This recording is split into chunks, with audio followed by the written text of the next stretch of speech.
When I first got the Gerber Sharkbelly, the knife was so tight that it was hard to open the blade with one hand. That kind of shocked me a bit, but I was like, okay, it just needs to be kind of broken in, a break-in period was needed. Not many of the products that I buy require a break-in period, so I was kind of not that excited about that process. But over the last 4.5 days, I've been doing my best to open and close the knife throughout the day, and I have actually got to the point that it's starting to open and close fairly easily with one hand. It's still not real smooth. It takes a little bit of focus and effort, but it's doable. It's not that bad. So I just want to say overall, you just kind of, if you get one of these, you kind of have to focus on maybe just a break-in period. And you also have to get used to this slot. This is not what you would consider, at least in my opinion, a very natural or organic shape for your thumb, because your thumb doesn't really fit in there. It doesn't really have anywhere to really grip. It wants to slide off. You have the handle scale kind of in the way. You have part of your thumb hanging off of the blade. It's kind of a mess. This is just a hot mess right here.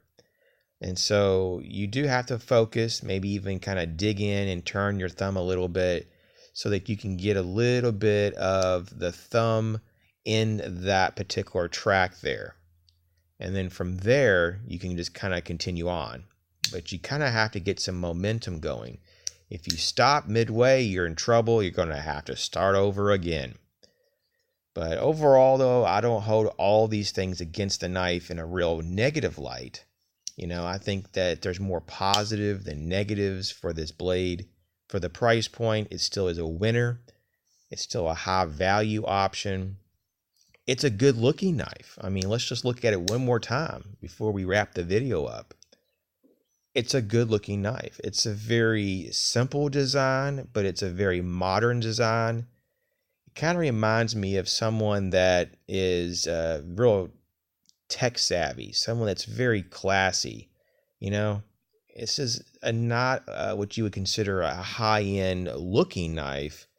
It's just a very modern and sleek, a stylish knife, and it gets a lot of points for that. It just really does not look like a Gerber, and I like that they're changing their approach. I just don't know about this cutout. I just don't know about all that. There's a little bit of a design issue there.